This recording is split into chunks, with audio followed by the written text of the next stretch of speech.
Oh, it's fantastic. Like, travelling is fantastic in itself, and being able to see more of Australia than I've seen in my whole life, and being born and bred here is just a great opportunity. And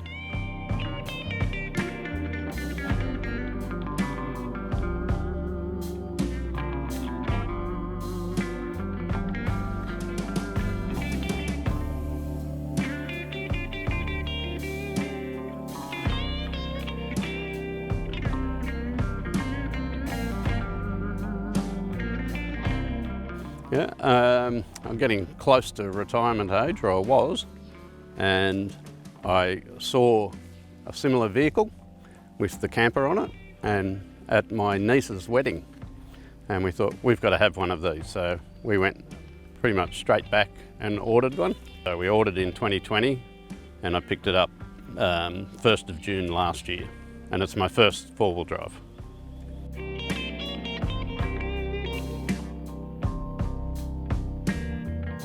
So we ordered the car from South Australia, from the Toyota dealership in Murray Bridge, and the company that builds the campers also own the ARB franchise as well. So the same company did the whole car, and Toyota stored the car for us until the camper people were ready, and then when the ARB and it was then taken back to Toyota, and then we went and picked it up when it was all complete. So we wanted it set up as a tourer, so and a four-wheel drive tourer. So obviously Land Cruiser in Australia has the best reputation, these cars, to being the best four-wheel drive in the country, which I agree with. I think they're fantastic.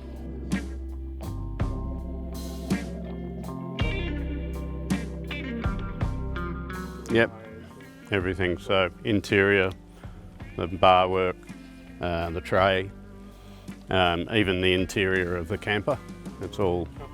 So we did, the car back then was 75,000 Australian, and we did $91,000 of modifications on the car, and then the camper and tray was another 80,000. Yeah, 250. Yeah. Camper? Yeah, I'll put it up for you. So these are my spare tyres. So I have two, one on either side. Yep. And then, so this is just storage side. So 1500 watt inverter, fridges, lithium battery, 100 amp hour, all my fuses and solar. Two fridges, one on either side. And built in my compressor up under there. So for inflation, deflation, I have that on a phone app. I can just dial it in on my phone to pressures. Chemical toilet. Yeah, it's just a chemical toilet, yeah. Much better than going in the bush. Yeah. I think.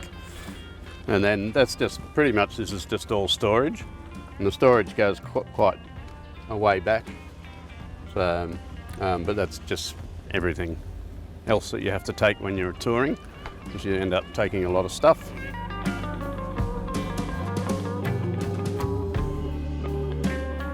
Trundle drawer. This is all my recovery. So everything from harnesses, straps, soft shackles, sand flag, snatch straps, winch extension. I use these for jack blocks and levelling. Hitch points, good hitch points, snatch blocks, and I've used it all, mainly to recover other people. That's it. And then around this side is my kitchen.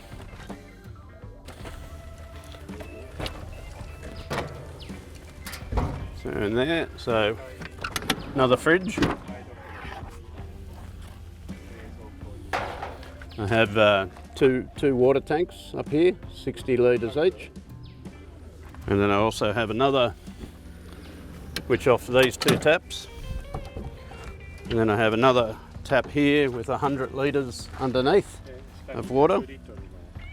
So 220 all up. Obviously another spare tyre. So, and then the kitchen, these little bars stop all the boxes from sliding around. And they lock the boxes in. They just pull in and out. And these ones here are double. Pull it out, got another set behind. Whoops. So lots and lots of storage, lots of food, which is always a good thing. We can get stuck anywhere and for months. We could stay for months, I think, with enough food. Yeah. Red arc management system, 300 watts of solar on the roof with a 100 amp hour. It's an integrated panel. I'll show you when I put it up. And then we've got little electric kettle, 2 slice sandwich press, which we also cook on. And then a 2 burner gas oven that we just lift down. And underneath is my 2 gas cylinders in an external storage.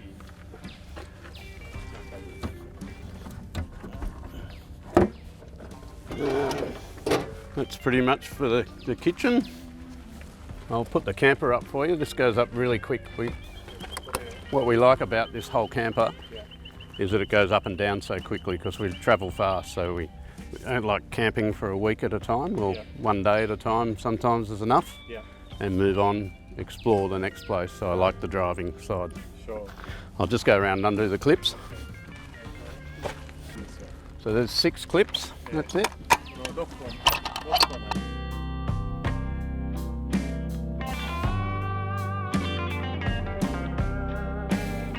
Down. Did I undo the front one? Yep. Ladder comes out of here.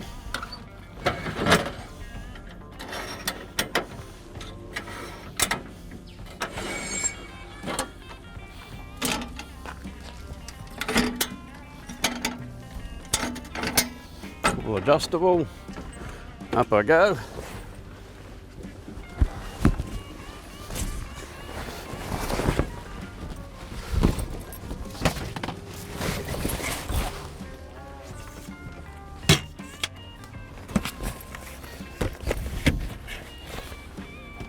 Two poles, we push the middle up and the front up as well.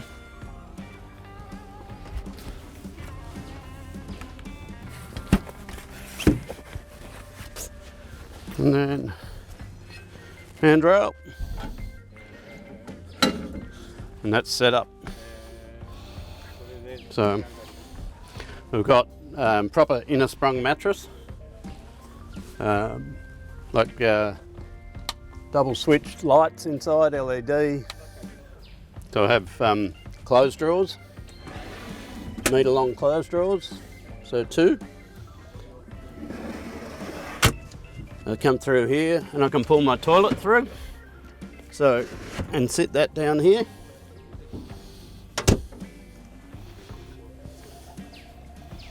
Come on in.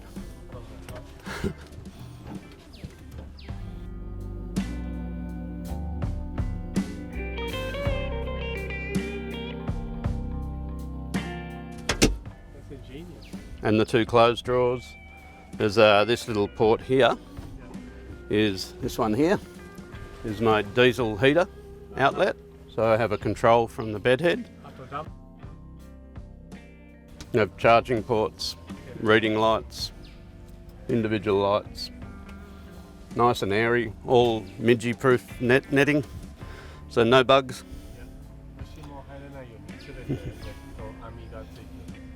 Insulated roof, so it's all really nice and comfortable up here. It doesn't get hot. So scan gauge, adjustable suspension, remote from the cab.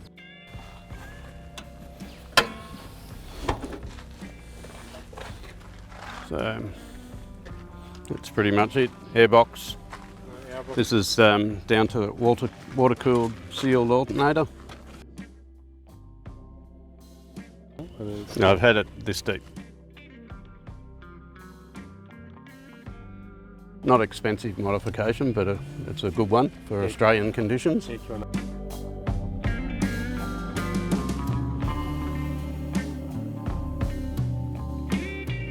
Yes, when we picked it up, we went from South Australia, straight up the middle of Australia through Ayers Rock, in the back of Ayers Rock, up to Alice Springs, across the Tanami track, which is a 1100 kilometre desert road, into the back of there, up into the top of Western Australia, went all through the Kimberleys, all the way down the west coast of Australia on the beaches and coastal roads. So we tried to stay as much off tarmac as we could, so always dirt. Southern Western Australia, right across to Israelite Bay and the Baxter Cliffs. So that trip was about, we think we did about 24,000 kilometres with all our side trips. So we were always looking at camping on beaches and desert trips, and tried to do as much as we could because it's so far away, and Western Australia is a big place. Visited all the national parks, Ningaloo Reef, as I say, all across the bottom of Australia. And then I've just this year been up to Cape York and done all the hard four-wheel drive tracks up there, so the Frenchman's Line and the old Telegraph track, which were also fabulous, and the car didn't get stuck once. I've had it bogged 3 times in sand every time. Just one long range, 180 litres. About 1100 is my top range, so around 900 is what I try and work to.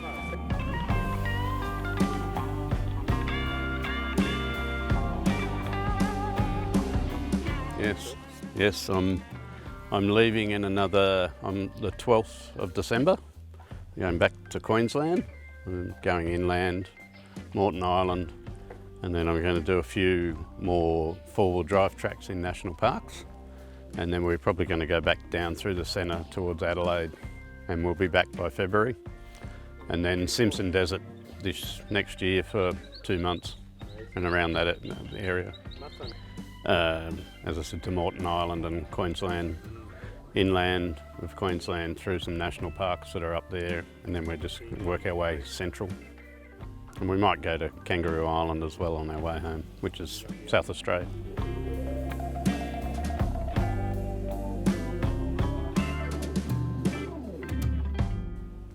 I'm hoping to take the car overseas too, ship it over and travel overseas. Well, America to start with, the Trans-American Track, I think it's called, which east to west, and goes up and down the middle, about 40 national parks. It's about 8,500 miles.